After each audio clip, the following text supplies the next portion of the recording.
잠시만요. 네, 수서들 들어오세요.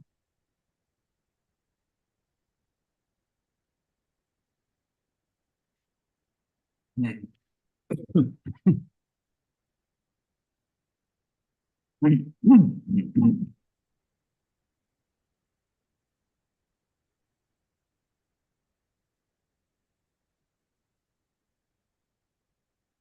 네, 기다리셨어요? 네, 잠시 후 시작을 하도록 하겠습니다.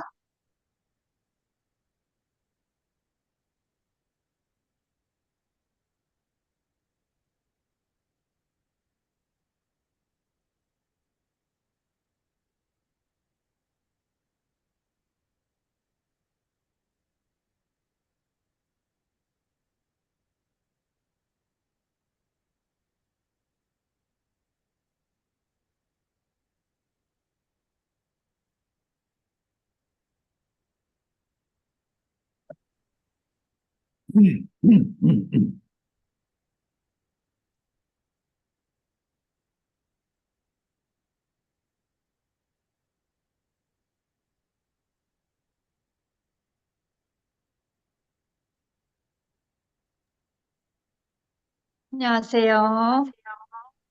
문서고 해제하라고 몇 번을 말해, 윤정미!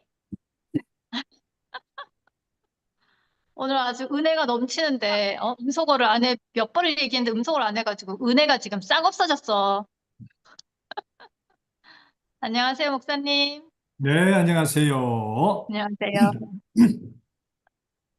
오늘 저희가, 벌써 참가자가 450명이 넘고 있네요. 455명. 실시간으로 계속 참가자가 늘고 있습니다.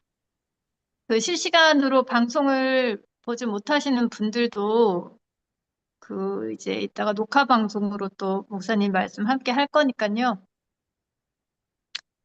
왜 우리 RS 회원님들이 460명밖에 안 왔나 실망하지 마시고, 목사님. 아니, 세상에 400명이 넘다니 그것도 기적이죠, 기적. 네, 저희가 실시간으로 또 못 들어오는 회원들도 많으셔가지고, 아직 뭐, 아기가 안 자는 집도 있고, 퇴근을 못한 친구들도 있고, 뭐, 사연이 많습니다. 지금 이제 483명 정도, 484명 정도 들어왔고요. 대단합니다. 대단해요. 그리고 혹시라도 저희가 라이브 도중에 1000명이 넘어가면 유튜브 그 스트리밍을 같이 할게요. 그래서 그때 유튜브 스트리밍 하는 링크, 유튜브 링크도 우리 선영 부장님이 카페에 공지를 또 올려주실 거예요. 근데 지금 이제 500명이 넘었어요. 504명, 508명, 510명, 511명. 네, 근데 지금 속도로 봐서는 1000명이 넘을 것 같진 않네요. 그래서 일단은 우리가 줌으로 하고 혹시라도 동시 접속자가 1000명이 넘어가면 유튜브로도 스트리밍을 하고 링크는 카페에 올려드리도록 하겠습니다. 목사님 제가 잠깐 우리 목사님 소개를 먼저 해야 되겠죠. 모두가 다 아시겠지만. 쎄, 알아서 하세요. 근데 뭐 저도 사실 목사님에 대해서 뭐 그냥 제가 제일 존경하는 목사님인 거 말고는 사실 배경이나 뭐 우리 목사님의 어떤 히스토리나 이런 부분을 저도 모릅니다.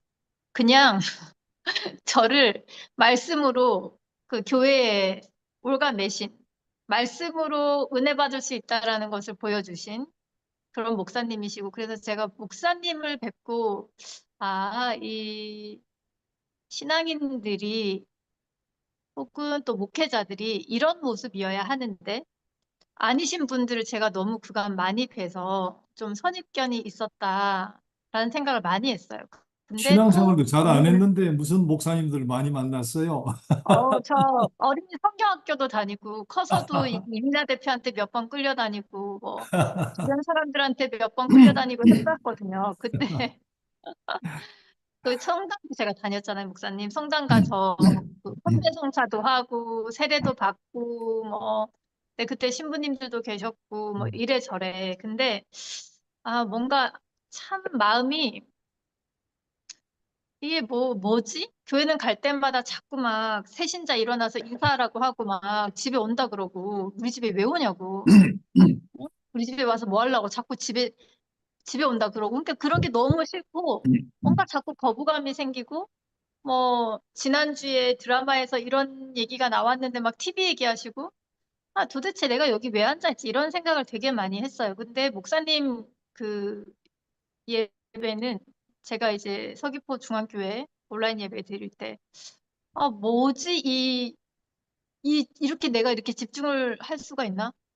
내가 무슨 얘기인데 이렇게 집중을 해서 듣고 이게 뭔가 한마디 한마디가 저한테 하시는 말씀인 것처럼 마치 제 상황을 목사님께서 미리 아시고 이거 나를 위해서 준비하신 설교인가 막 이런 생각이 들고 그래서 매주 제가 그 목사님 예배를 빼먹지를 못하겠더라고요. 그리고 어떤 날은 진짜 저한테 하시는 말씀 같은 날은 그 목사님 말씀을 두 번이고 세 번이고 돌려서 보고 또 보고 곱씹고 그 얘기를 또 우리 현정 집사님, 김현정 집사님한테 말씀을 드리고 모르는 건 또 여쭤보고 내가 이런 기분이 들었고 이런 생각이 들었어요라고 하면 또 우리 김 집사님이 저한테는 이제 신앙 선배시니까 성경에 있는 어떤 말씀이라든지 이런 것들로 또 풀어서 설명을 해주시고 저는 이제 그렇게 신앙 생활이 이제 시작이 돼서 저한테 그냥 이상호 목사님은 아, 이런 목회자가 계시구나. 나 그러면 좀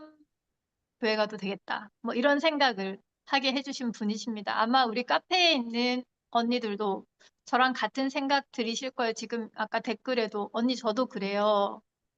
신기해요. 정말 매주 정말 필요한 말씀을 해주세요. 진짜 너무 이상하지. 다 그냥 나한테 하시는 말씀 같잖아. 어? 내가 목사님한테 말씀드린 적이 없는데 도대체 우리 목사님 어떻게 아시고 CCTV를 달아 놓으셨는지 딱 그때 매주 나한테 나들으라고 하는 말씀이신 것 같고, 그쵸? 저도 목사님대로 주말 예배 들어요. 그러니까 사실 우리가 하나님 만나러 예배를 드려야 되는데 아직까지 저희가 신앙이 없다 보니까 저만 그런 게 아니었군요. 크크크. 다들 목사님 말씀 들으려고 일단 예배를 지금 온라인으로 이렇게 드리고 있는 거예요, 목사님. 맞아요. 그래서 매주 예배를 빠질 수가 없어요. 저도 그래요. 저도 그래요. 지금 다들 이렇게 얘기하잖아요. 그러니까 우리 목사님의 말씀에 진짜 그런 신비한 힘이 있어요. 이게 하나님이 주신 또 은사시겠죠. 우리 목사님한테 특별히 내려주신 은사인 것 같아요. 근데 이런 우리 목사님이 계셨기 때문에 우리 RS 회원들도 거부감 갖지 않고 예배를 같이 드릴 수 있게 됐고 그리고 이런 상황에 아, 그러면 이게 도대체 뭐지? 하나님이란 분이 계시긴 한 건가 궁금하다. 언니는 왜 저렇게 신앙을 갖게 됐을까? 그리고 나는 신앙도 없는데 예배드리면서 이 울컥거리는 마음은 뭘까? 그리고 왜 내가 매주 언니가 링크를 올리면 이걸 계속 눌러서 듣고 있을까? 아, 우리 회원들도 이 마음이 뭔지 잘 모르는 거예요. 왜 내가 이걸 몇 번이나 목사님 말씀을 반복해서 듣는지 모르겠지만 어쩐지 위로가 되고 뭔가 마음이 몽글몽글해지고 울컥하고 따뜻해지고 이렇게 시작이 되는 건가? 애들이 지금 다 이런 상태인 거예요. 근데 이제 우리 목사님하고 저하고, 아, 이때 우리 그러면 성경에 대해서 한번 우리 회원들하고 공부를 해보자.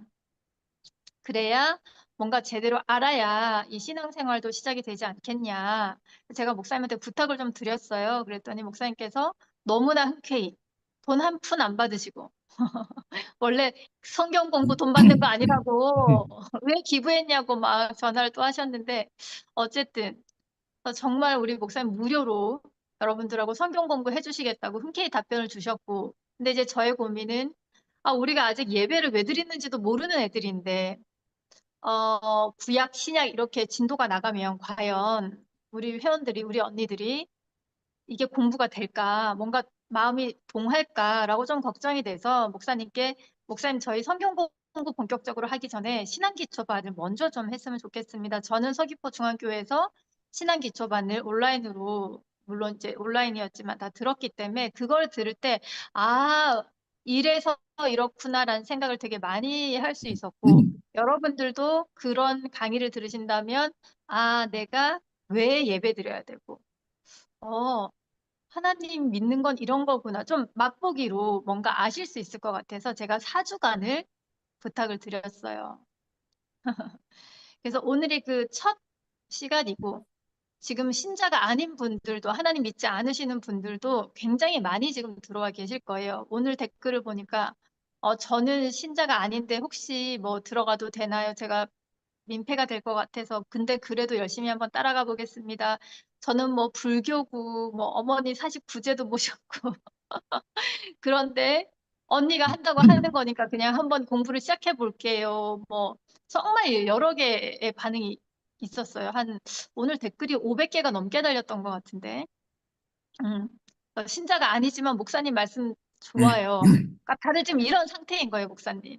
그래서 저희 이제 이 길 잃은 어린 양들을 우리 목사님께서 신앙 기초반을 시작으로 잘 인도해 주실 것으로 믿고 이제 마이크를 우리 목사님께 넘겨보겠습니다.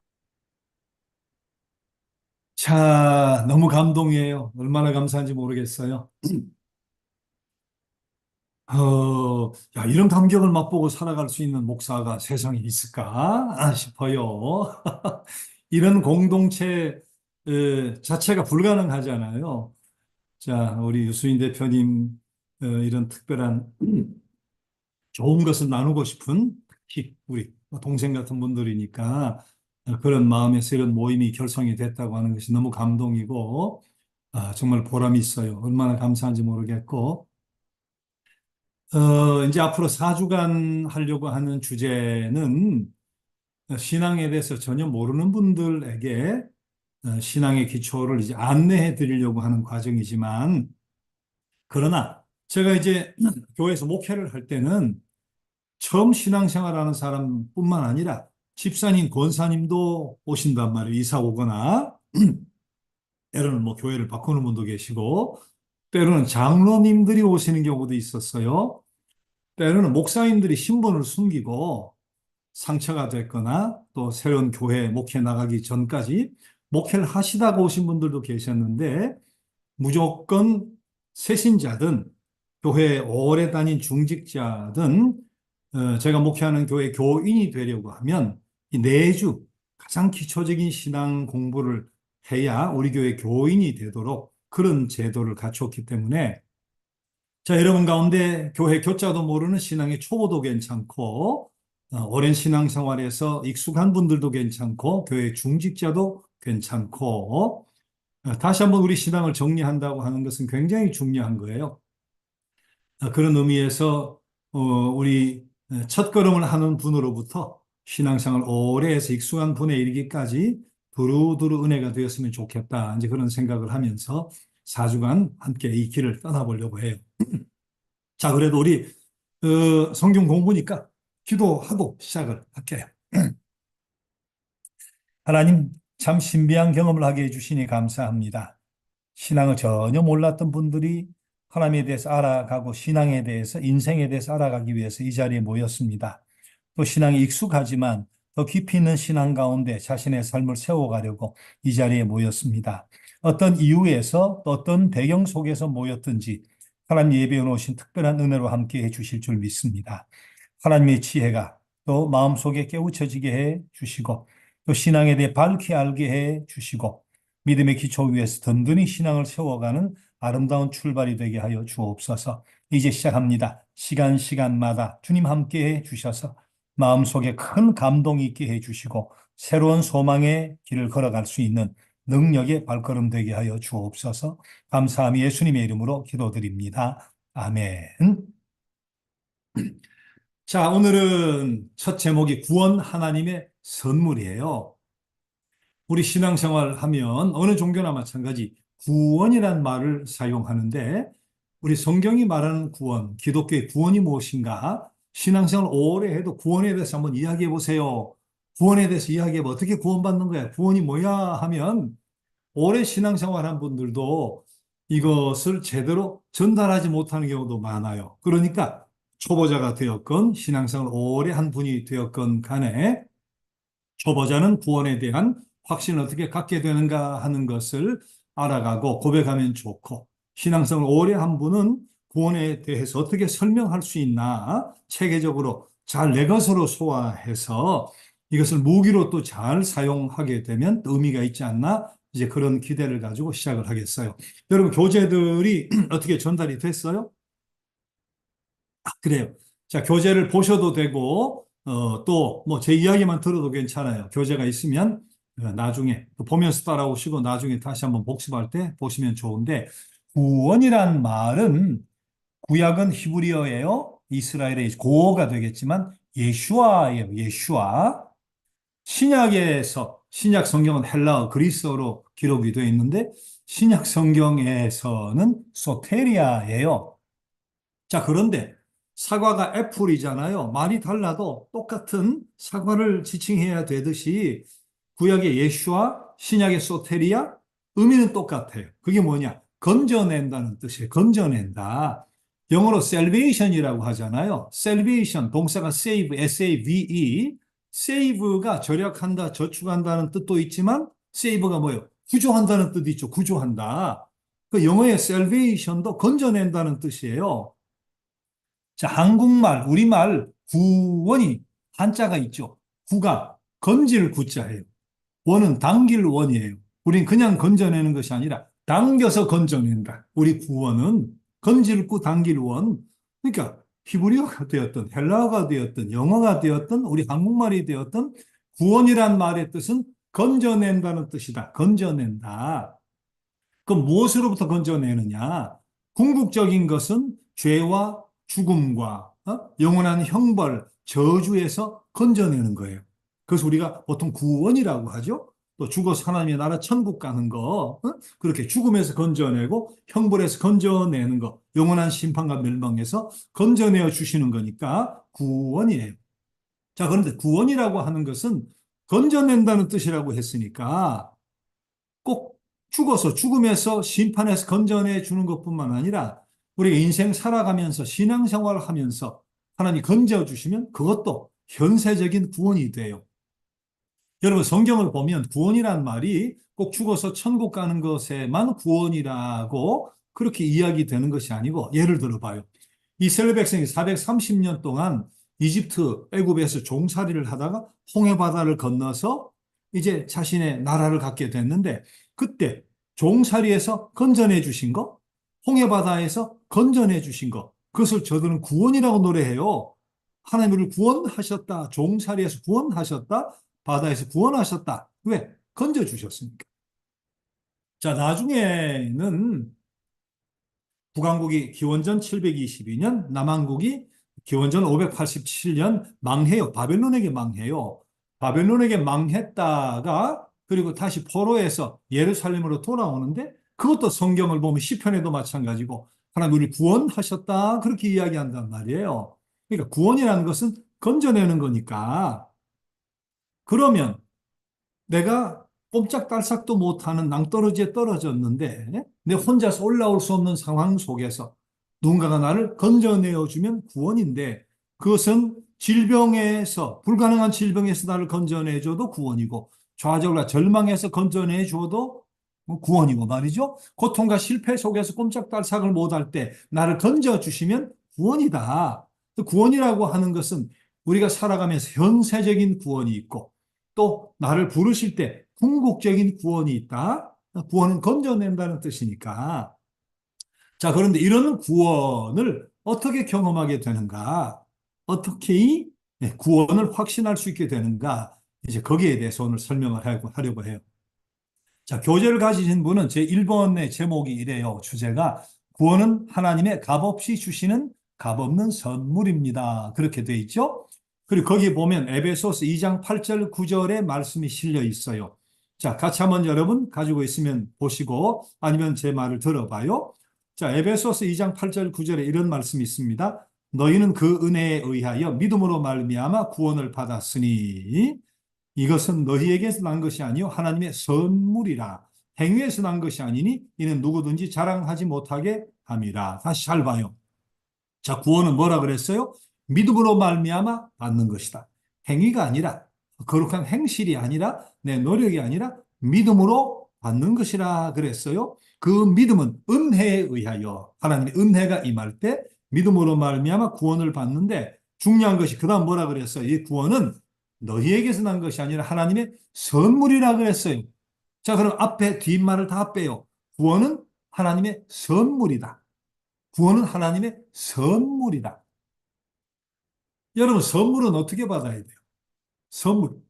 자, 생일 선물이에요. 남편이든 부모든 자녀든 친구든 사랑하는 사람이든 선물을 줘요. 선물을 주면 어떻게 해야 돼요? 선물은 어떻게 받는 거예요? 선물. 여러분, 예를 들어 봅시다. 자, 서로 사귀고 있어요.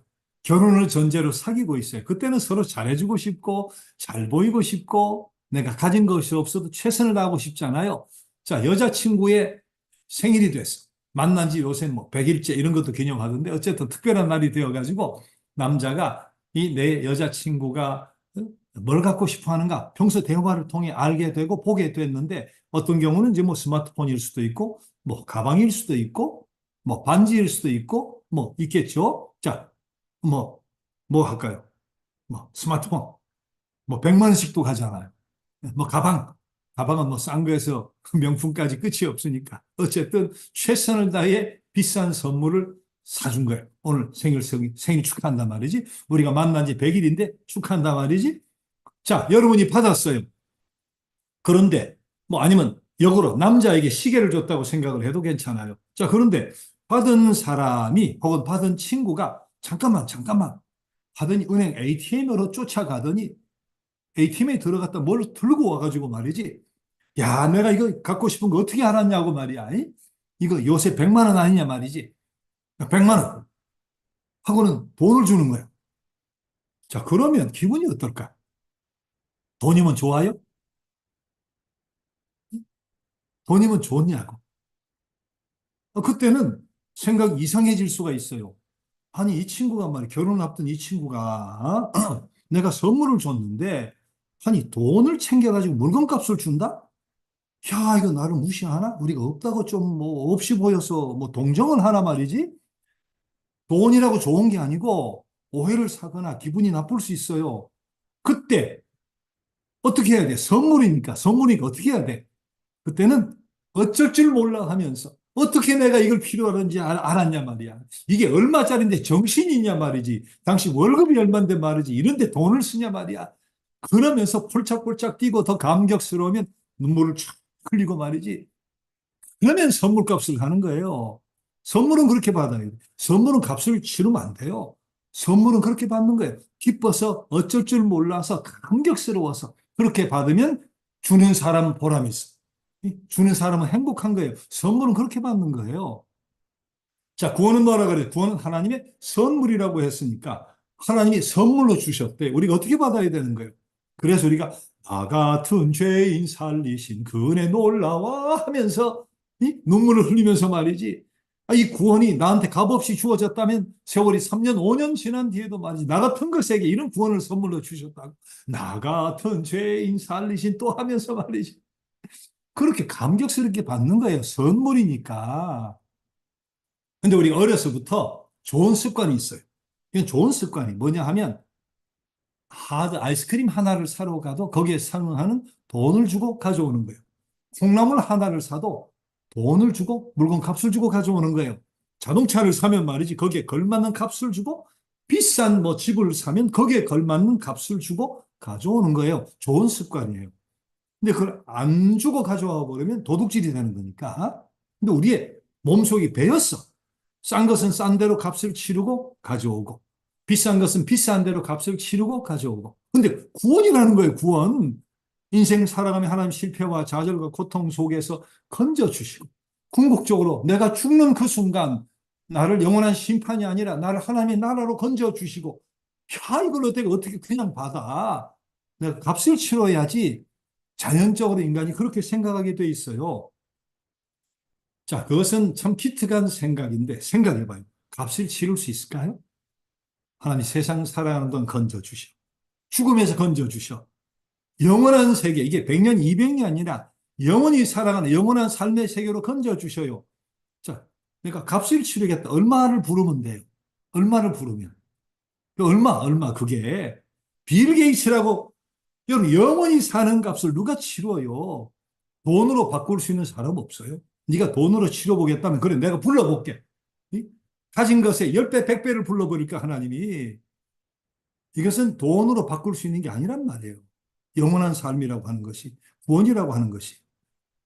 그래서 인간은 이런 생각을 해봤어. 아, 돈 가지고 바꾸기는 이건 불가능이다 말이지. 그럼 어떻게 하느냐? 좋은 일을 많이 해야 돼. 착한 일을 많이 해가지고 공로를 많이 쌓아가지고 그렇게 해서 내가 구원받아야 되지 않을까? 세상의 거의 대부분의 종교가 그렇게 생각을 해요. 자, 여러분 생각해 봐요. 하나님은 죄가 없는 분이에요. 하나님의 나라는 죄가 없는 나라예요. 자, 그러면 하나님의 눈에 들려면 죄 없는 하나님이 다스리는 죄 없는 하나님 나라의 백성이 되려면 죄가 없으면 돼. 죄가. 죄를 없애면 돼. 그래서 그 방법이 유일한 방법인데 우리가 죄를 없앨 방법이 있을까요? 뭐 떼주머니로 문댄다고 될까요? 응? 이거 그 방법도 안 되고 그래서 생각해내는 것이 착한 일, 좋은 일을 많이 하는 거예요. 자, 우리가 죄를 어려서부터 죄가 많이 쌓였잖아요. 이게 블록 벽돌이라고 생각해. 어디까지 쌓였겠어요? 저 하늘 꼭대기까지 쌓여 있을 텐데. 자, 그걸 착한 일을 할 때마다 내린다고 생각해요. 착한 일 할 때마다 하나씩 내린다고 생각해요. 여러분 다 내릴 수 있다고 생각해요? 죄의 개념을 생각해 봐요. 죄는 감옥에 안 갔다. 뭐 범칙금 안 냈다. 그런 정도가 아니라 우리 신앙생활 속에서 죄라고 하는 것은 자, 십계명에 내 부모를 공경하라. 10가지 중에 하나가 내 부모를 공경하라요. 여러분 어려서 사춘기 지나고 때는 머리가 커가지고도 말이 속썩이고 힘들게 하고 말이지. 지금도 불편한 관계 속에 있는 사람도 있을 수 있을 텐데 말. 그게 죄라는 거예요.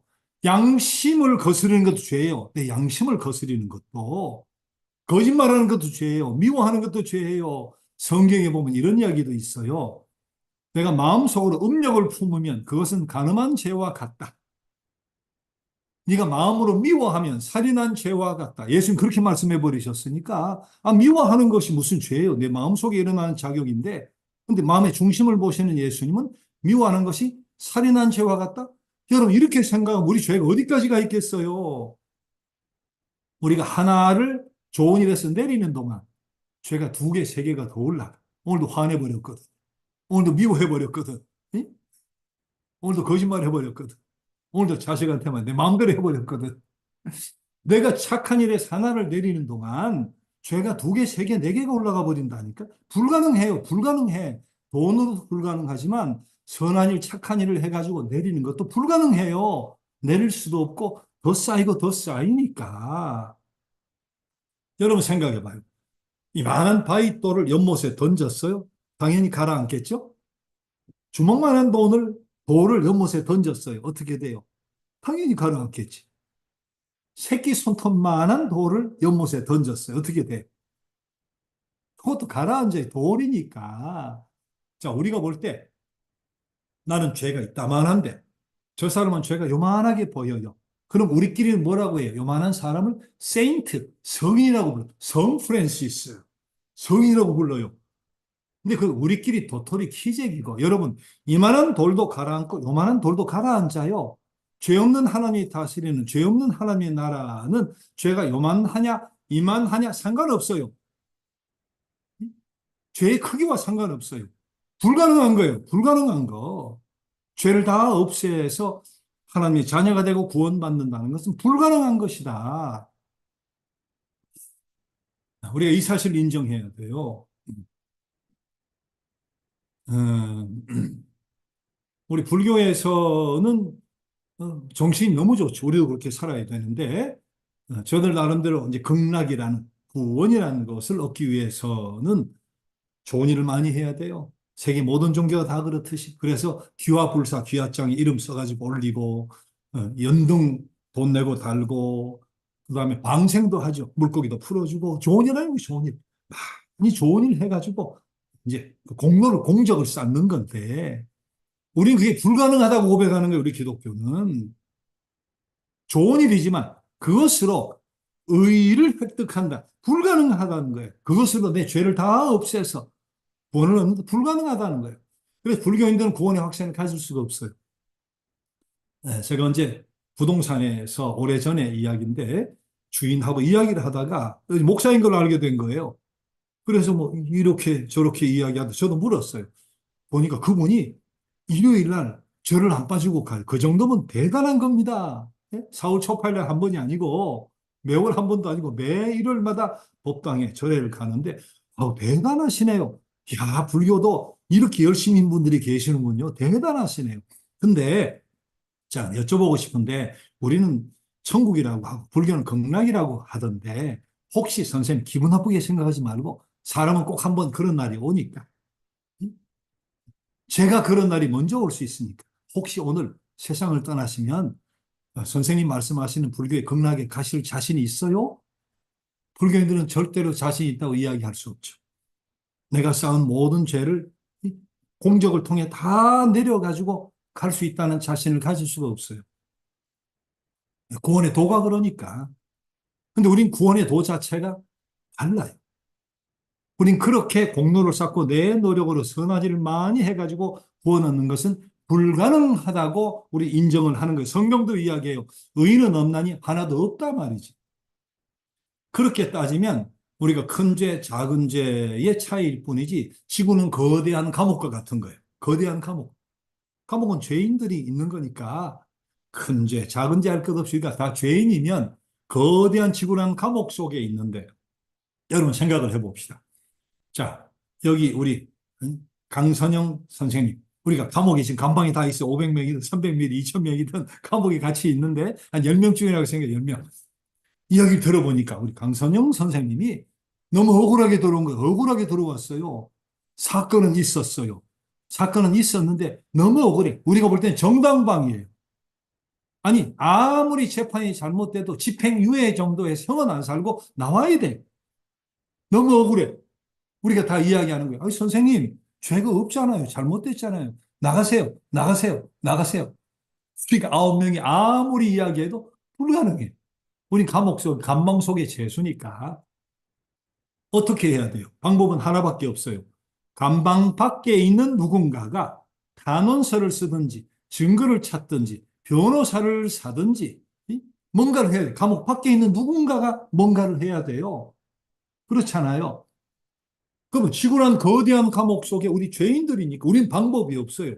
지구 밖에서 무슨 일이 일어나야 되는 거예요. 자, 지구 밖에서 무슨 일이 일어난 그것이 뭔가? 그것이 바로 하나님이 당신의 아들 예수 그리스도를 이 땅에 보내신 사건이에요. 감방 밖에 죄 없는 누군가가 가족인가 친구가 누군가가 우리를 위해 무슨 일을 해줘야 되듯이 죄 없으신 하나님의 아들이 바로 우리를 위해서 무슨 일을 해 주시러 이 땅에 오신 것이죠. 그것이 바로 십자가의 사건이다. 자, 과거에 또 최근에도 마찬가지 설교를 듣는 분은 이 비유가 생각이 날 텐데 두 형제의 비유를 한번 생각을 해봐요. 자, 일찍이 세상을 떠난 부모가 다 떠나버렸어요. 고아가 된 두 형제가 있는데 형은 착실한데 동생이 망나니예요. 늘 사고 치는 거예요. 그러면 옆집 찾아가, 경찰서 찾아가, 부모님 일찍 돌아가서 그래요. 고아라서 그래요. 한 번만 봐주세요. 한 번만 봐주세요. 그래가지고 데려오고 빼오고 늘 노심초사 사는데 어느 날 갑자기 형 나 사람 죽였어 하고는 막 집에 뛰쳐들어오는데 보니까 이게 칼에 피가 묻었어요. 옷에 피가 튀겨 있는 거예요. 올 것이 왔구나. 큰일 났단 말이죠. 그때 형이 깨끗한 흰 옷을 입고 있었어. 와이셔츠 같은 흰 옷을. 자기 옷을 벗고 동생의 옷을 벗겨가지고 자기 깨끗한 흰 옷을 동생에게 입히고 동생의 피 묻은 옷을 자기가 뒤집어 입어버렸어요. 그 칼을 빼앗아 쥐었어요. 근데 그때 경찰이 들이닥쳤어요. 누구를 잡아가겠어요? 당연히 칼 쥐고 있는 형을 잡아가는 거죠. 형은 작정을 한 거예요. 작정을. 그러니까 조서를 꾸미고 신문을 할 때 뭐라 그랬겠어요? 이랬지 저랬지 이렇게 찔렀지 담 넘어갔지 다 시인을 해버렸어요. 자, 그런데 시인을 했어도 이게 자수가 아니라 현장범, 도망치고 오는데 경찰이 따라와 잡아간 현장범에다가 너무 잔인하게, 무참하게, 잔인하게 사람을 죽였기 때문에 정상 참작이 안 되고 사형 선고를 받고 형장의 이슬로 사라졌어요. 진짜 죽어야 되는 것은 동생인데. 근데 동생은 법적으로 의로운 시민이에요. 죄인이지만 의인이에요. 그래서 동생은 자기가 시험 잘 치고 뭐 노력하면 경찰이 될 수도 있어요. 학교 선생님 해도 돼요. 왜? 그 사건은 범인이 현장에 잡혀가지고 자신이 자백을 하고 형장에서 사라져서 케이스 종결이에요. 진짜 죽어야 될 것은 동생인데 동생은 의로운 시민으로 살아갈 수 있는 거죠. 이게 바로 그리스도와 우리의 관계다. 이것이 바로 십자가의 사건이라는 거예요. 근데 왜 하나님 아들이 이 땅에 내려와 죽으셔야만 했나? 방법이 그거밖에 없나? 그런 생각이 들 수가 있잖아요. 자, 그래서 왜 그런가 하면 죄 문제를 해결하는 법칙을 하나님이 세우셨어요. 하나님이 창조 주시니까 우리가 왜 그렇게 세우셨어요? 우린 그렇게 못해요. 토기장이가 백자를 만들든 청자를 만들든 뭐 질그릇을 만들든 요강그릇을 만들든 그 만드는 주인의 손에 달린 거니까 하나님이 근데 죄 문제를 해결하는 법칙을 하나님이 만드셨어요. 그 법칙이 뭐냐? 교재에 보면 4번에 1번 히브리서 9장 22절이 실려 있는데 이런 내용이에요. 율법을 따라 거의 모든 물건이 피로써 정결하게 되나니 피 흘림이 없은즉 죄 사함이 없느니라. 하나님이 세우신 법칙이 뭐냐? 피 흘림이 없이는 죄 사함이 없다. 죄 사함을 받고 싶으냐? 피 흘려야 된다는 거예요. 자, 근데 예수님 오시기 전 구약 시대에 이 법칙에 따라 피를 흘려버리면 내가 죽으니까 내 피를 흘릴 수가 없으니까 어떻게 했겠어요? 짐승을 끌고 온 거예요. 짐승을. 소, 양, 염소 없는 사람은 비둘기도 괜찮아요. 그런데 예수 그리스도가 이 땅에 오셔서 완벽한 구원의 선물을 주시기까지 하나님 그 제도를 이게 사실은 이게 말이 맞지 않죠. 인간의 죄를 짐승의 피가 대신한다. 불완전하지만 하나님 인정을 해주셨어요. 자, 그래서 구약시대 죄 용서함을 받으려면 어떻게 해야 되는가? 짐승을 끌고 와가지고 그리고 머리에 손을 양쪽으로 얹어서 내 죄가 일로 넘어가게 기도하는 거예요. 그럼 내 죄가 이제 짐승의 머리로 갔다. 그러고 난 뒤에는 제사장이 대접을 밑에 받치고 칼로 목을 따는 거예요. 피가 찰찰찰찰 흐르는 걸 보고 내 죄가 용서받는다. 내 죄가 용서받는다. 이게 구약시대의 속죄 방법이었어요.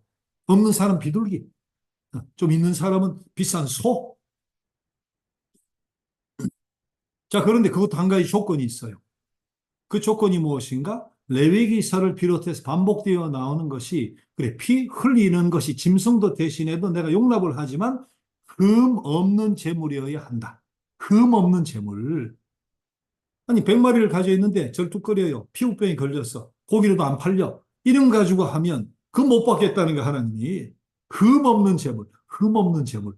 그래서 구약시대에는 예수님 당시 신약시대도 마찬가지예요. 예수님 십자가에 돌아가시기 전에도 이 제도가 통용이 된 거니까. 그래서 뭐가 있었나 하면 성전은 그때는 하나밖에 없었으니까 예루살렘에 성전에 짐승을 가져오면 제사 지내기 전에 검수를 해서 검수. 흠이 없나 흠이 있나. 자, 근데 이게 여러분 그때 트럭에 실어오는 게 아니잖아요. 그때는 걸어오는 거니까 짐승을 내려 걸어오는 거니까 일주일 걸리는 사람이 있어요. 걸어와야 되니까 10일 걸어오는 사람이 있어요. 근데 오다가 처음에는 흠이 없었는데 어떻게 발을 절게 돼버렸어요. 처음에는 괜찮았는데 피부병이 걸려버렸어요. 눈이 이상하게 돼버렸어요. 여기까지 왔는데 집에 또 갔다 오면 20일이라 20일. 모든 게 마비예요, 마비. 그렇게 할 수가 없으니까 성전 근처에 마당에 흠없는 짐승을 파는 사람이 있었어요. 그것은 처음에는 좋은 의도, 그런 사람을 도와주려는 좋은 의도에서 적당한 값을 치고 조금 윗돈을 받아가지고 흠없는 제물을 바꿔주는 사람이 있었는데 요게 이제 제사장하고 그 사람들이 뇌물 관계 결탁을 해가지고 말이야. 웬만하면 그냥 받아도 되는데 꼬투리 현미경같이 말이 이렇게 해가지고 빠꾸를 놓으니까 그리고 폭리를 취해버리고 말이야. 뒷돈 받아먹고. 예수님 보면 요한복음 같은 데 보면 성전에 가가지고 그걸 보고 화가 나서 예수님이 상을 뒤엎어버리고 말이야. 채찍을 휘둘렀다는 말씀이 있어요. 만민이 기도하는 집을 도둑의 소굴로 만들었다고 혼을 내는 장면이 있어요. 그게 바로 이런 죄 없는 재물에 피워야 되니까. 자, 이게 얼마나 불완전한 이야기예요. 얼마나 불완전한 거예요.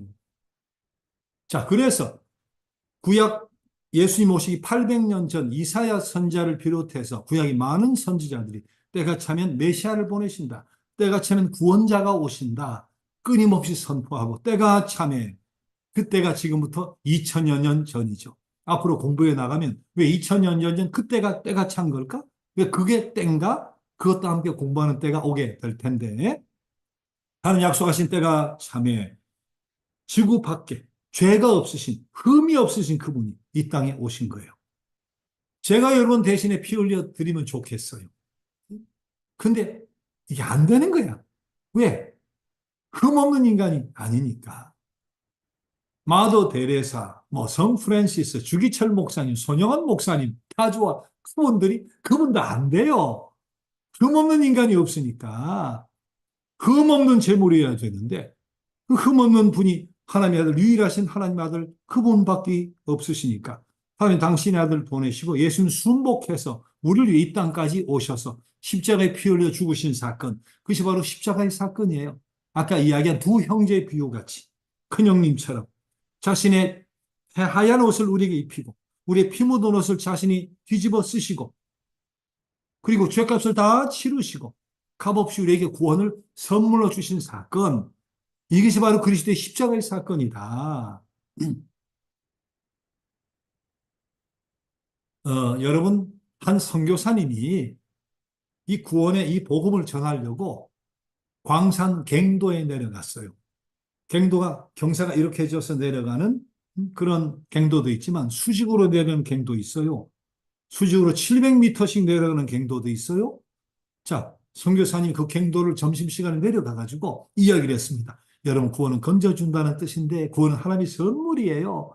아, 근데 이 선물을 우리가 그냥 받을 수 있나? 그래서 값을 치러버리고 돈도 안 되죠. 뭐 착하니 하나 내린 돈 두세 개 올라가죠. 이런 돌도 빠지고 저런 돌도 빠지고 그래서 예수님이 오셨어요. 큰 형이 이렇게 작은 형이 옷을 받고 입고 죽고 말이지. 이렇게 이야기를 막 열심히 하는데 광부 중에 한 사람이 웃긴다는 거예요. 핫삐딱하게 앉아가지고 선교사 양반 말이 야 그렇게 구원받 그렇게 천국 가기 쉬우면 세상에 못 갈 사람 어디 있냐 말이지. 웃긴단 말이야. 그때 선교사님이 지혜가 생겨서 물었어요. 아니 선생님 일 마치면 집에 가실 때 어떻게 가요? 이거 700m인데 이보시오 선교사 양반 당신도 이거 엘리베이터 타고 내려온 거 아니요? 엘리베이터 타고 버튼 누르면 집에 가는 거지 뭐. 그거 뭐라고 물어요? 선교사가 물었어요. 와, 700m 이 굴 밑에 엘리베이터를 내렸으면, 이야, 이 광산 사장님이 돈 무지하게 많이 썼겠네요. 고생 많이 했겠네요. 또 이거 엘리베이터 내리느라고. 그러니까 이 광부가 신이 나가지고 말도 마시오 말이야. 야, 이거 내리다가 몇 사람 떨어져 죽고 다리 부러지고 말이지. 이 사장이 막대한 돈을 치르고 말이야. 고생 너무 많이 했다고 말이야. 선교사가 이야기했습니다. 선생님, 그거 보세요. 선생님 집에 가실 때 내 힘으로 가겠다고 벽 타고 이렇게 기어서 올라가면 손톱 발톱 다 빠져도 집에 못 가잖아요. 근데 그럴 필요가 없잖아요. 사장님이 막대한 값을 치르고 희생을 치러가지고 이렇게 만들어 놨으니까 저거 타면 집에 가지 하고 믿고 맡기고 버튼 누르면 집에 가잖아요. 구원도 마찬가지예요. 내 힘으로 내 노력으로 내 공로로 아무리 해도 불가능해요. 그럴 필요도 없어요. 하나님이 당신의 아들 예수 그리스도를 이 땅에 보내시면서 당신의 아들 죽이기까지 예수님 그렇게 희생하시면서까지 막대한 값을 치러 놓으셨기 때문에 우린 저기 맡기면 엘리베이터처럼 내가 저 몸을 내 인생을 저기 맡기면 구원받지 하고 맡기면 구원을 선물로 받는 거예요. 이게 기독교의 구원의 도예요. 너무 쉽고 너무 싸구려 같죠? 아니, 싸구려 은혜가 아니에요. 막대한 값. 어느 인간도 아니고 하나님의 아들의 피값이 떨어진 거예요. 하나님의 아들의 피값이 예수님 몫으로서 살아봤기 때문에 못이 몸에 박힌다는 것이 얼마나 고통인지 아시잖아요. 그래서 겟세마네 동산에서 그 뜻을 가지고 순복해서 이 땅에 오셨고 그 뜻을 가지고 사셨지만 마지막 순간 겟세마네 동산에서 아버지 할 수만 있으면 이 잔이 나에게서 지나가게 하옵소서 절규의 기도를 하셨다고. 그 고통을 아니까 그러나 내 뜻대로 마시고 아버지의 뜻대로 하옵소서 같은 기도를 3번 막대한 값이 치러진 거예요. 쉽게 이루어진 것이 아니에요. 싸구려가 아니에요. 막대한 값이 치러진 너무나 고통스러워 어찌하여 아버지여 엘리니 라마 사막다니 나를 버리시나이까 성부 하나님과 완전히 관계가 끊어지는 고통, 성부 하나님께로부터 버림받는 그 고통을 그런 식으로 절규한 막대한 값이 치러진 것이다. 싸구려가 아니에요. 막대한 값을 치른 거예요. 아까 명품 백이 되었던, 시계가 되었던, 스마트폰이 되었던 선물은 아이고 정신이 없어. 이렇게 비싼 것을 어떻게 이렇게까지 말이야 날 위해서 이렇게까지 희생을 하며 준비를 했냐 말이지. 눈물이 핑 돌면서 기뻐 뛰면서 감격스러워 받으면 되는 거예요. 우리 하나님 그렇게 막대한 값을 치루어서 선물로 주신 것이기 때문에 우린 감격스럽게 받으면 되는 거예요. 그래서 에베소서 2장 8절 뭐라고 그랬다고요? 구원은 하나님의 선물이라. 우린 신앙은 여기서 시작해야 돼요. 구원은 하나님의 선물이다. 하나님의 선물이다. 그럼 착하게 사는 거, 올바르게 사는 거, 좋은 일 하는 게 필요 없나? 아니죠. 그건 다음에 이야기해요. 일단 구원은 내 행위, 내 공로, 내 노력이 아니라 하나님의 선물이다. 우리는 그것을 꼭 기억해야 돼. 자, 두 번째 페이지에 보면 선물을 어떻게 받느냐? 5번에 여러분 신앙생활 조금 하신 분은 다 잘 아는 요한복음 3장 16절 말씀이 있는데 자, 있으면 같이 한번 읽어봐요. 하나님이 세상을 이처럼 사랑하사 독생자를 주셨으니 독생자는 예수님이죠. 이는 그를 믿는 자마다 분명히 그랬죠? 이는 그를 믿는 자마다 멸망하지 않고 영생을 얻게 하려 하심이라.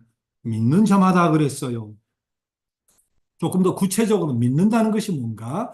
로마서 10장 9절 10절 말씀도 실려 있죠. 자, 이것도 같이 한번 읽어봐요. 내가 만일 내 입으로 예수를 주로 시인하며, 주란 말은 술주자가 아니고 주는 주인 주자예요. 주인 주자. 예수 믿는 사람이 주여, 주님 그렇게 이야기하는데 주는 주인 주자예요. 무슨 말인가? 예수님 내 인생의 주인이 제가 아니에요. 내 인생의 주인이 우리 부모님도 아니에요.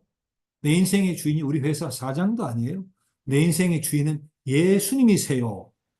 그렇게 고백하며 그 말이에요. 어떻게 구원을 받느냐? 내 입으로 예수님이 내 인생의 주인이세요. 예수님 내 인생의 주인 되어 주세요.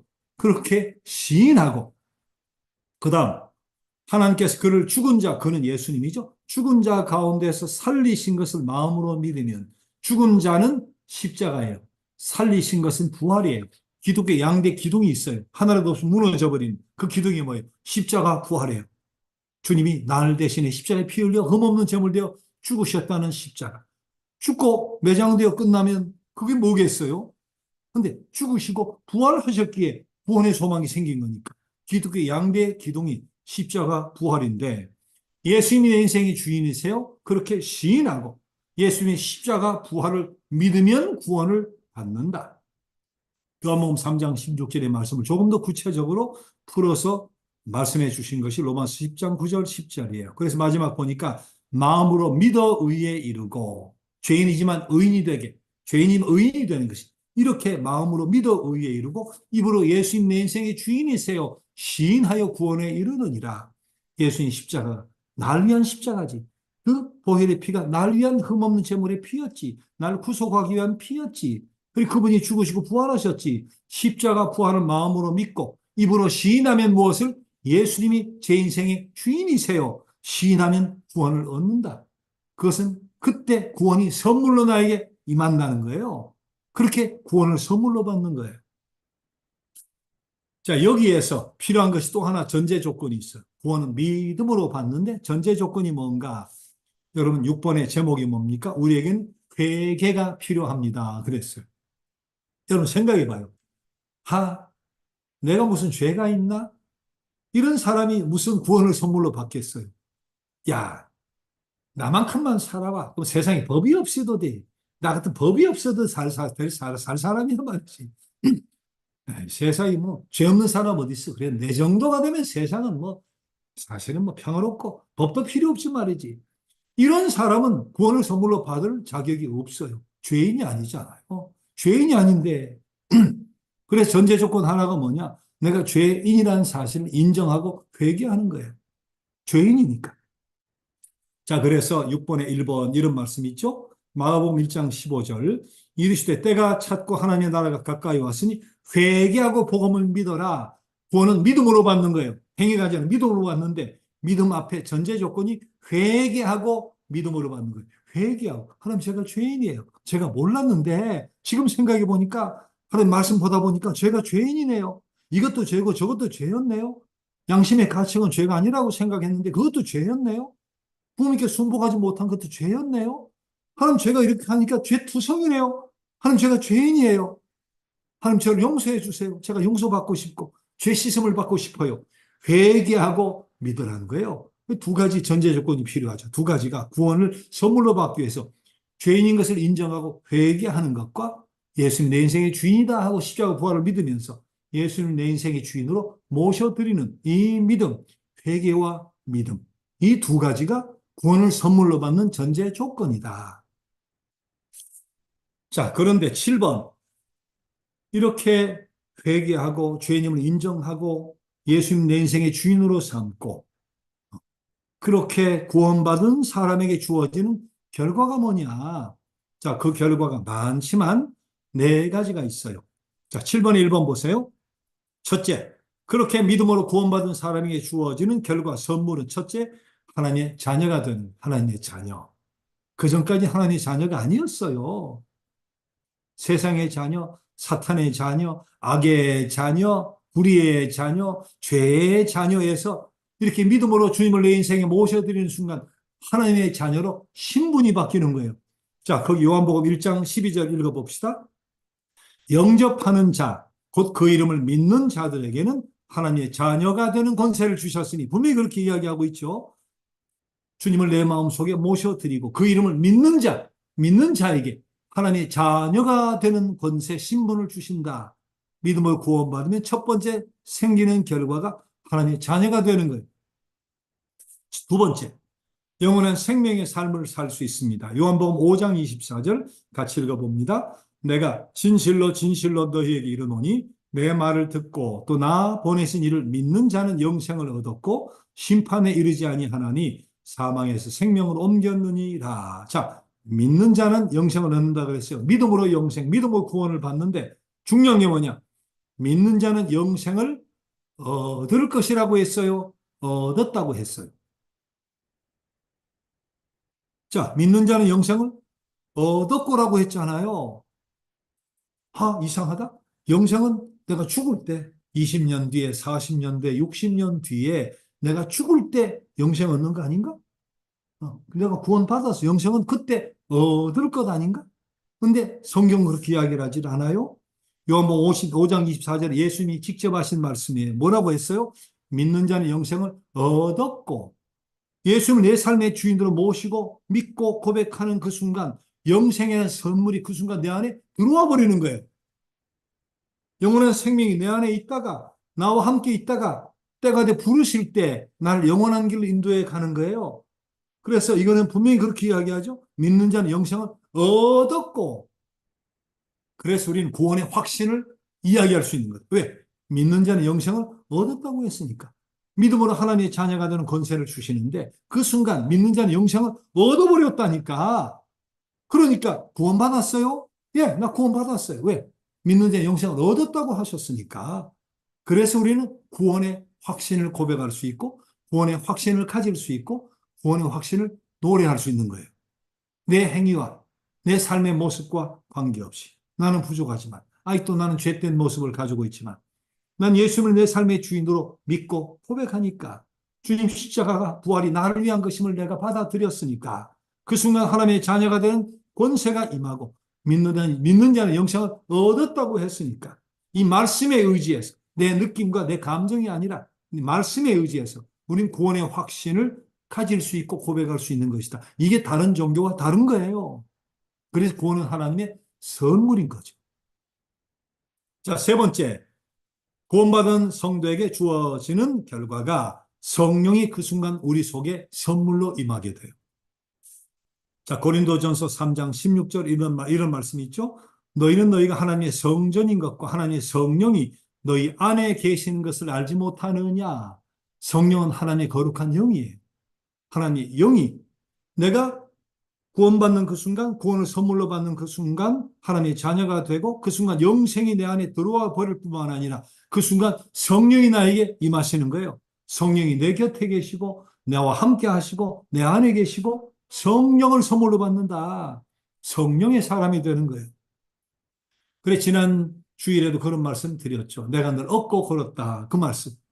네, 인생에 두 발자국이 있다가 공부한 때 한 사람밖에 없어요. 주님, 같이 계신다고 하셨다. 어디 가셨어요? 말이에요. 아니, 두 발자국 있다가 한 발자국이 사라진 거. 공부한 때 내가 너를 버렸기 때문이 아니라 내가 너를 업고 걸었기 때문이다. 왜? 성령이 나와 함께 하시는 거예요. 구원받은 자에게 주시는 선물이 성령이 나와 함께 하시는 거예요. 하나님 영이 나와 함께 하시는 거예요. 하나님의 영이 함께 하시면 어떤 일이 일어나는가? 그건 또 우리 다음 시간에 또 네 번 중에 그 공부를 하게 될 거예요. 중요한 것은 영생을 얻음과 더불어 나는 성령의 사람이 된다. 성령이 나와 함께 하신다. 성령이 나에게 임하신다. 그래 성령과 동행하는 삶이 된다. 자, 이게 주신 약속이고 선물이에요. 자, 마지막 네 번째, 구원받은 성도에게 주어지는 결과는 하나님께서 예비하신 풍성한 삶이 있습니다. 그랬는데 요한복음 10장 10절 말씀 같이 읽어봅시다. 도둑이 오는 것은 도둑질하고 죽이고 멸망시키려는 것뿐이요 내가 온 것은 양으로 생명을 얻게 하고 더 풍성히 얻게 하려는 것이라. 생명이라는 것은 영원한 생명을 이야기하는 거죠.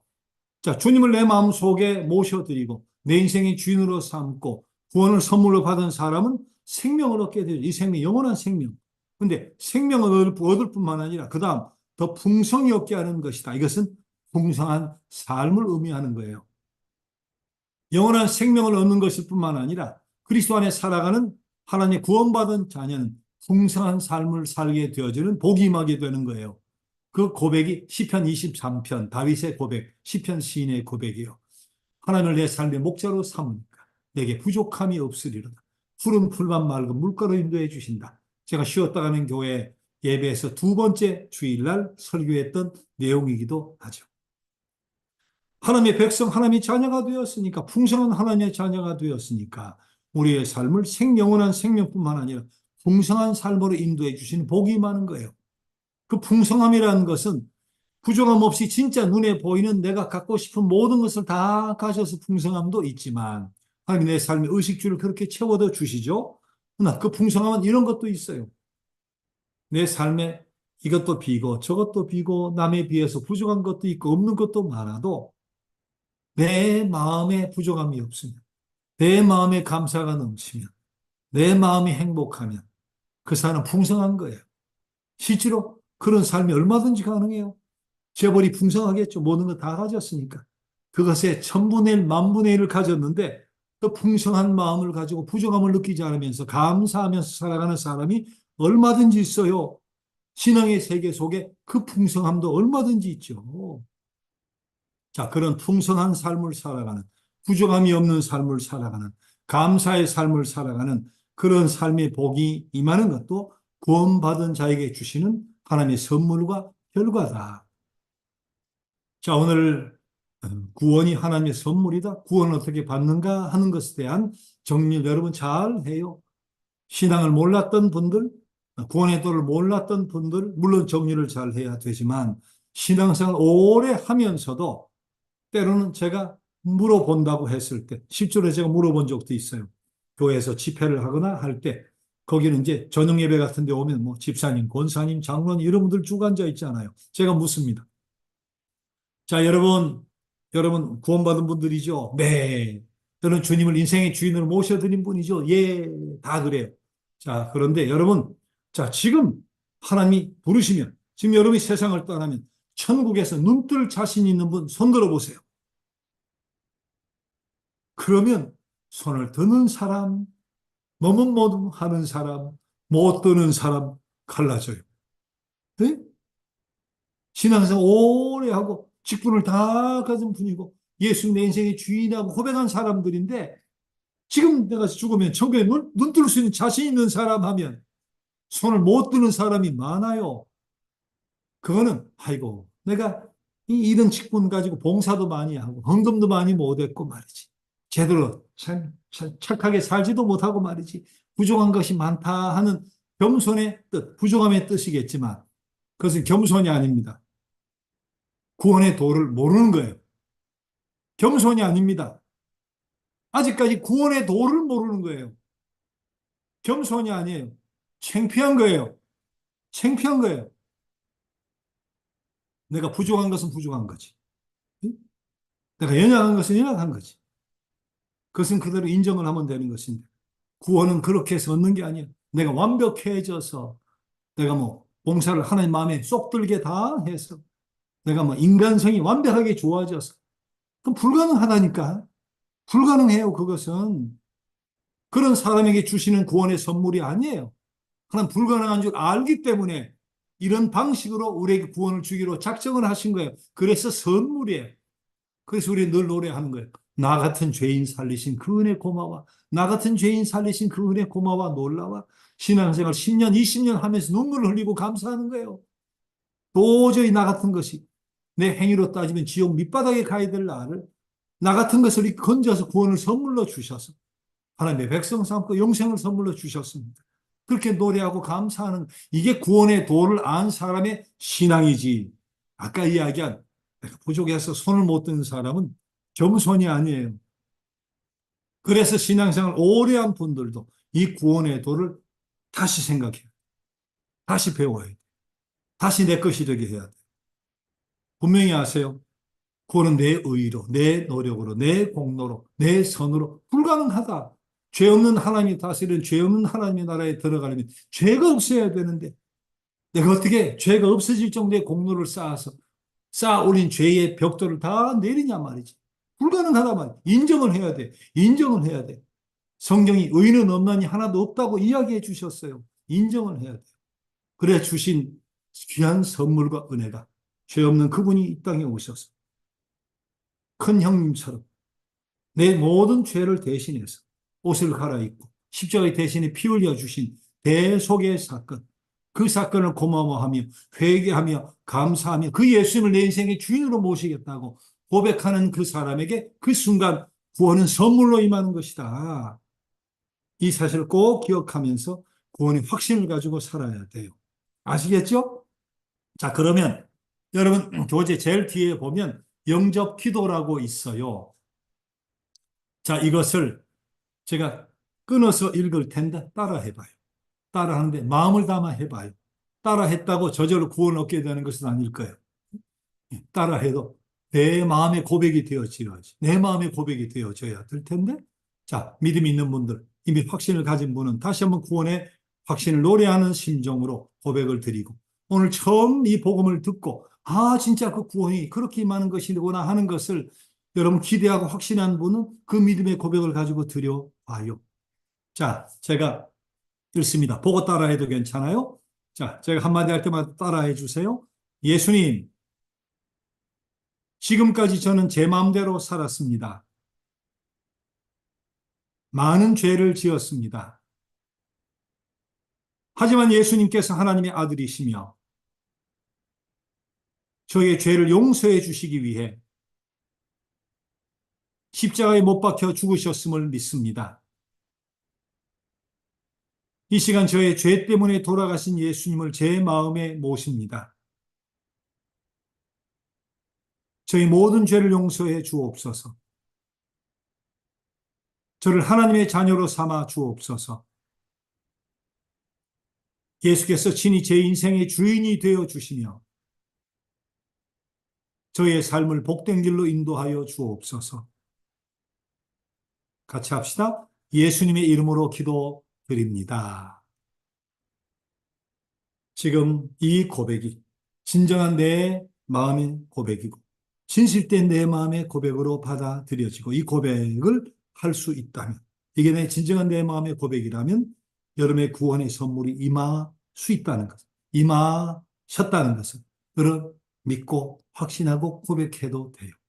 근데 오늘 읽기를 읽었지만 아직도 이 부분은 마음에 걸리고 저 부분은 자신이 없고 신앙생활 같이 해가봐요. 같이 해가면서 어느 순간 이 고백이 내 자신의 고백이 되어졌을 때 나는 틀림없이 구원받은 하나님의 자녀임이 틀림이 없다 하는 확신을 가지고 살아야 돼요. 신앙생활의 최고의 기초는 구원의 확신이에요. 신앙생활에 이 구원의 확신이 없으면 힘이 없어요. 힘이 없어요. 구원의 확신이 없으면 힘이 없어요. 이 힘을 가지고 살아야 돼요. 이 힘을 가진 사람은 순교 시대, 박해 시대에 말이죠. 기독교 박해 시대, 유교가 되었던 일제 시대가 되었던 로마가 되었던 말이죠. 이 신앙의 고백이 있는 사람은 지금 나는 죽어도 천국에서 눈 뜰 수 있다는 확신이 있었기 때문에 이 신앙의 고백을 가지고 나아가고 순교까지 감당할 수 있었던 건데 우리가 그 수준까지는 아니라고 해도 중요한 건 뭐냐? 그렇게까지 가능한 것이 구원의 확신. 이 구원의 확신 속에 섰기 때문에 그런 거죠. 신앙의 가장 첫 번째 걸음이 구원의 확신이다. 잘 기억하면서 이런 고백, 여러분의 고백이 꼭 되어지기를 바라겠습니다. 자, 함께 우리 기도 드려요. 하나님, 오늘 구원의 도가 무엇인가? 우리가 구원을 어떻게 선물로 받을 수 있는가 하는 것을 함께 생각해 봤습니다. 하나님, 오늘 들은 이 말씀이 하나님의 음성으로 들릴 수 있게 해 주시고 또 내 인생의 지혜가 아니라 하나님의 지혜로 받아들여지게 도와주시기 원합니다.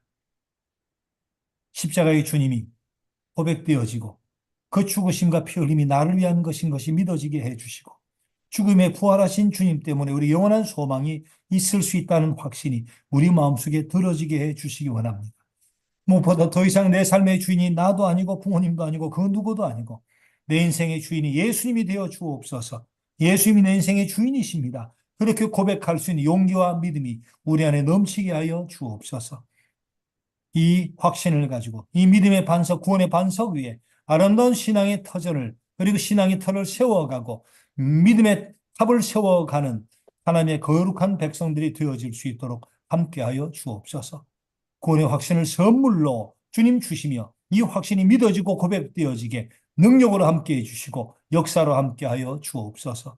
우리 귀한 은혜 주심을 믿고 귀한 은혜 주실 것을 또한 믿으며 예수님의 이름으로 기도드립니다. 아멘.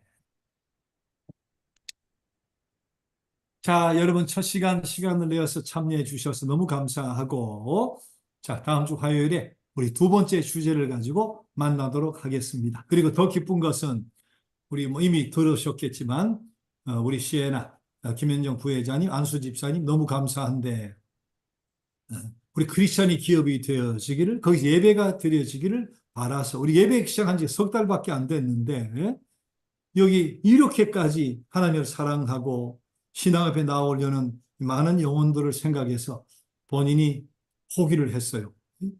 하나님이 뭘 더 기뻐하실까? 내 있는 이 호텔에서 이렇게 예배드리기 너무 행복하고 좋고 자랑스러운 일이지만 여러분들을 생각하면 하나님 저 영혼을 더 기뻐하지 않을까? 그래서 우리 11월 마지막 주 추수감사주일 셋째 주까지는 시에나에서 토스카나에서 예배를 드리고 11월 마지막 주일부터는 청담동 시에나 라운지에서 예배를 드리도록 아마 공지가 되지 않았나 싶은데 자, 우리 이렇게 주문으로도 공부하고 우리 만나서 예배 드리면서 함께 정말 행복한 신앙생활 함께 할 수 있게 되기를 바라겠습니다. 자, 우리 유 대표님 내지는 또 아니면 누가 마무리를 해주시죠? 네, 목사님, 근데 지금 이제 우리 친구들이 좀 궁금한 게 지금 엄청 많을 거예요. 네, 저희가 아직 이제 신자가 아닌 친구들은 어, 내가 뭔가 언니가 변하는 모습을 보고 그리고 나도 큰 언니를 만나고 수진 언니를 만나고 우리가 모두 이렇게 힘든 시간을 지나서 모두가 돈을 이렇게 많이 벌고 이렇게 된 게 누군가가 이렇게 뭔가 기적처럼 뭐 만나게 해주신 것 같긴 하다. 근데 음, 그것이 하나님인지 아닌지 아직 하나님의 존재는 모르겠지만 어쨌건 어떤 기적 같은 일이 우리를 이렇게 만나게 해서 이게 뭔가 알아보고 싶어서 이제 한번 신앙 공부를 시작해 보자라고 마음먹은 그런 친구들이 많을 거예요. 근데 이제 오늘 우리가 구원에 대해서 강의를 들었지만 나는 글쎄 아직 하나님도 모르겠는데 예수님이 나 때문에 내 죄를 대신해서 돌아가셨다는 것을 믿기는 좀 힘들 것 같다. 아직은 잘 모르겠다. 뭐 이렇게 생각이 드는 사람들도 많을 텐데 저희가 앞으로 이제 3주가 더 남았잖아요. 앞으로 저희가 계속 공부를 하다 보면 아, 좀 뭔가 좀 더 알게 돼서 저희가 좀 더 구원에 대해서 확신이 가져지고 좀 이렇게 진행이 될지 그런 부분이 좀 궁금해졌어요. 그래. 구원의 확신이라고 하는 것은 확신을 가졌다가 어느 순간 또 흔들린 때가 올 수도 있어요. 인간이기 때문에. 예? 어느 뭐 하나님 구원하셔도 막 찬송하다가 지난주도 말씀드렸지만 울적해지고 우울하고 좌절스럽고 벽에 부딪히고 하면 내가 구원받는 게 맞나? 또 때로는 내가 변하지 않는 내 행실의 모습을 보면서 이런 꼬라지와 이런 모습을 가지고 내가 구원받았다고 할 수 있나? 의심과 회의를 드는 일이 반복해서 있을 수 있어요. 그게 정상이에요. 그게 아, 정상이에요. 네, 그런 과정을 통해 어느 순간 흔들림 없는 그런 신앙의 고백이 오게 돼요. 음. 그것이 자연스러운 것이다. 어, 어, 구원파라든지 말이야. 옛날에 그런 게 있었어. 당신 구원받았으면 어떻게 구원받았냐? 몇 날, 몇 월, 며칠, 몇 시에 받았냐? 말이지. 너 그걸 기억 못하면 구원받은 게 아니다 말이지. 구원이 그렇게 되질 않아요. 구원의 확신이 흔들리는 때가 있고 의심이 오는 때가 있어요. 자, 그래도 중요한 게 뭐냐 하면 그런 의심 속에서 하나님 나를 부르셨다. 그러면 나는 구원받을까? 그런 의심이 있을 수 있겠지만 우리 하나님 사랑이신데 굵은 믿음의 끈을 가진 사람도 있고 가느다란 끈을 가진 사람도 있고 신락 같은 끈을 가진 사람도 있는데 그런 신락 같은 그런 믿음도 귀히 보세요. 그래서 우리가 걱정할 필요가 없는데 중요한 게 뭐냐 하면 아까 에베소서 2장 8절 9절에 이렇게 시작했어요. 구원은 하나님의 선물이라 할 때 제일 앞에 너희가 그 은혜로 말미암아 믿음으로 구원을 받았으니 이렇게 되어 있어요. 구원은 뭐로 받는다고? 믿음으로 받는다. 구원은 선물인데 뭐로? 믿음으로 받는다. 믿음이 아까 그 고백을 이야기했죠. 근데 그 앞에 뭐라고 되어 있어? 은혜로 말미암아 믿음으로 구원을 받는다. 그래서 은혜가 임해야 돼. 은혜는 음, 내가 챙기고 내가 만들어서 내가 반죽이 되는 은혜는 위에서 임하는 거예요. 자, 여러분 구원의 확신이 없고 알아가고 싶죠? 은혜를 구해. 하나님 은혜. 하나님 알고 싶어요. 구원의 확신을 갖고 싶어요. 구원의 확신을 가진 것 같은데 또 흔들려요. 그럼 제가 은혜가 필요해요. 믿음이 더 성숙해지고 싶어요. 은혜를 사모하는 거예요. 그게 기도죠. 그래 두 가지. 은혜를 사모해야 돼요. 구하는 자에게 성령을 왜 주시지 않겠는가? 예수님 하신 약속의 말씀이에요. 은혜를 구하면 은혜가 임하면 믿음이 커져요. 그럼 구원의 확신도 갖게 되고 그 이상의 확신도 갖게 되는데 그 은혜를 구하는 기도가 필요하고 또 하나는 뭐라 그랬어요? 제가 몇 주 전에 설교요. 믿음이 어떻게 생긴다고? 믿음은 들음으로 말미암아 생긴다. 제가 그런 말씀 드렸고 로마서의 말씀 제가 이야기한 적이 있어요. 믿음은 들어서 생겨. 들어서. 여러분 지금도 들었잖아요. 들으면서 어떤 사람 맞아 맞아. 난 구원받은 게 틀림이 없어. 손바닥 치는 사람이 있을 거예요. 예. 그리고 요만한 믿음이 이렇게 변해간 사람도 있을 수 있어요. 한 번에서 요만큼 뭔가가 스물스물 올라오는 사람도 있죠. 왜? 들었기 때문에.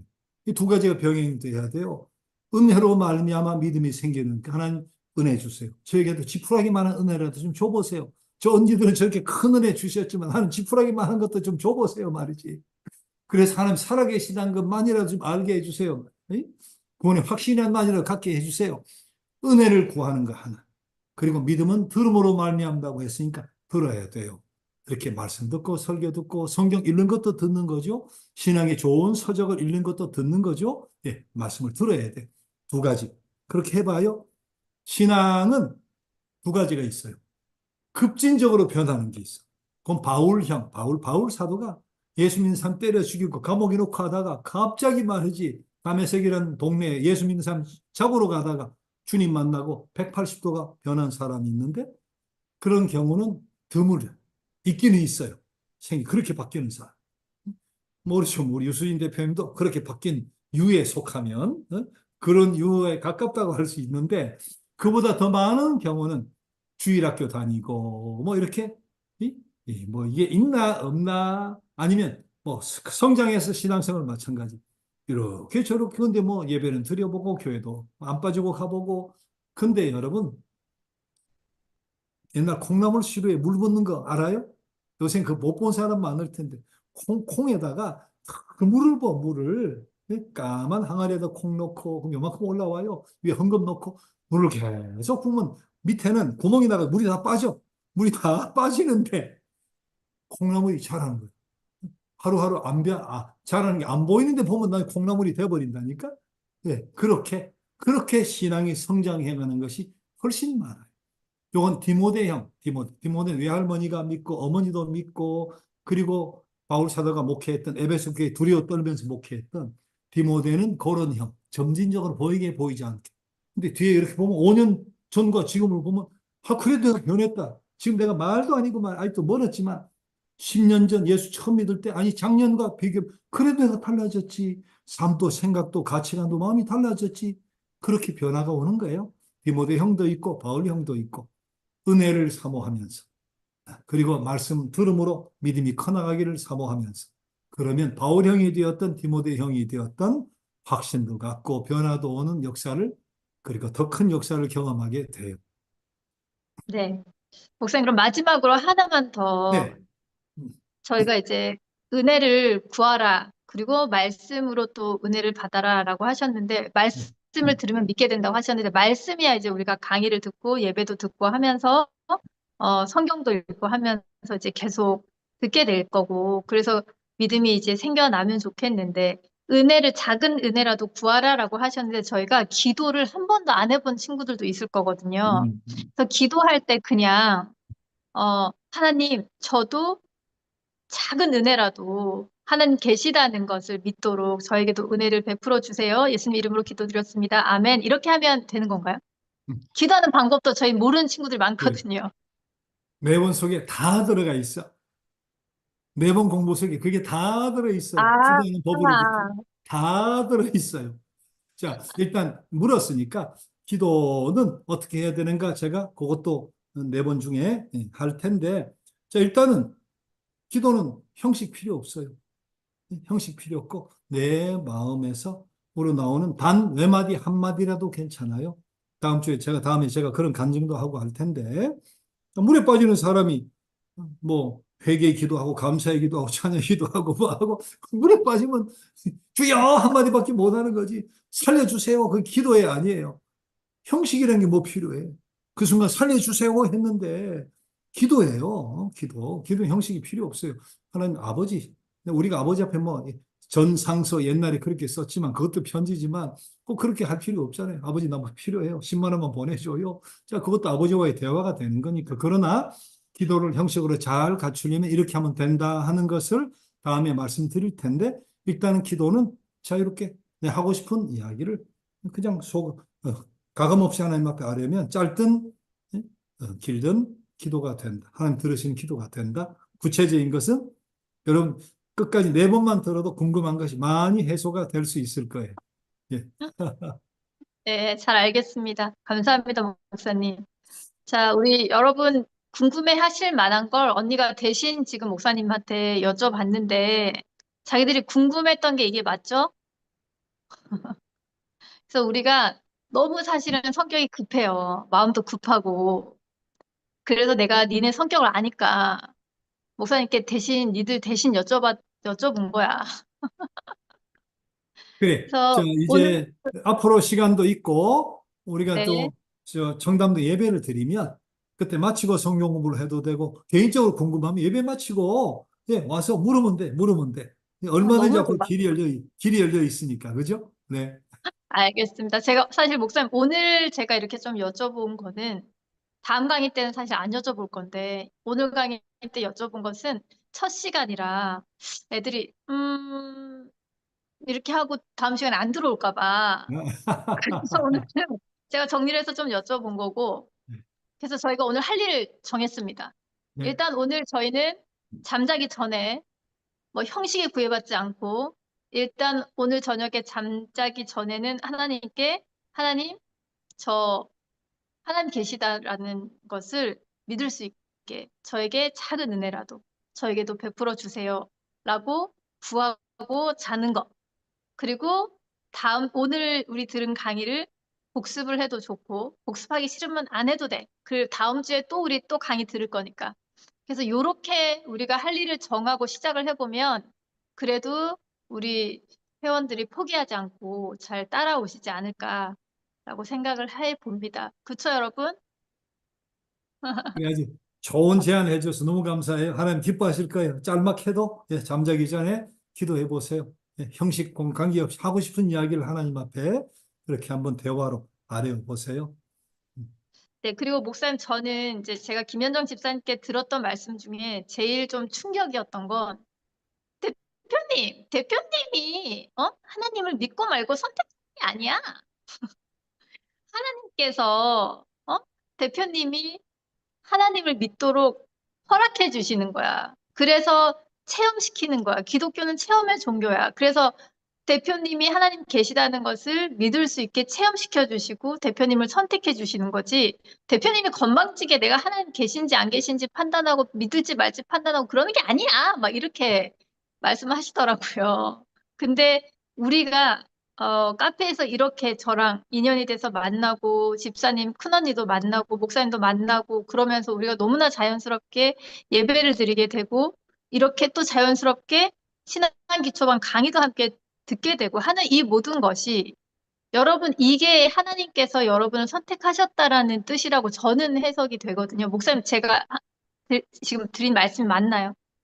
그럼요. 우리가 신앙생활 할 때 나중에 예, 은혜를 알게 되고 신앙이 성장하면 어떻게 되는가 하면 처음에는 많은 신중에 내가 택했지. 이런 기회 속에 내가 가만 생각 그런 것 같다 해서 내가 결정했지. 그런 생각을 하게 당연히 그렇게 생각을 하게 되는데 신앙이 성숙해지고 은혜를 알게 되면 나도 모르게 고백이 나와요. 하나님 이게 전적으로 은혜입니다. 내가 하나님 선택한 것이 아니라 나 같은 것을 하나에게 다가오셔서 감동시켜 주셔서 강권적으로 이런 고백이 나오고 믿어지게 만들어 주신 하나님의 은혜입니다 하고 자연스럽게 고백이 나오게 돼 있어요. 그래서 지금 이야기한 것도 우리 회원들이 나중에 시간이 지나고 나면 아 맞다 그때 우리 대표님 이야기한 거 맞다 맞다 이게 은혜였다 말이지 그런 고백을 하는 날이 틀림없이 오게 되리라 생각해요. 네, 알겠습니다. 목사님 오늘 긴 시간 너무 감사드리고 저희는 다음 주에 우리가 궁금한 게 너무 많은데 제가 네? 보니까 한 주 한 주 우리 목사님하고 또 공부하다 보면 여러분들이 궁금하신 부분들이 많이 해소될 거라고 생각이 들어요. 그러니까 너무 급하게 생각하지 마시고 오늘 우리 기쁜 마음으로 기도하면서 주무시도록 합시다. 목사님 오늘 너무 저기, 감사드립니다. 저기 다음 주도 그 주제와 관계해서 궁금하면 물어줘야지, 그죠? 네, 그 주제와 관계해서 다음 주도 질문을 네, 네, 네. 있어요? 네. 자, 고맙습니다, 여러분. 네, 자, 편안한 밤 감사합니다. 되세요.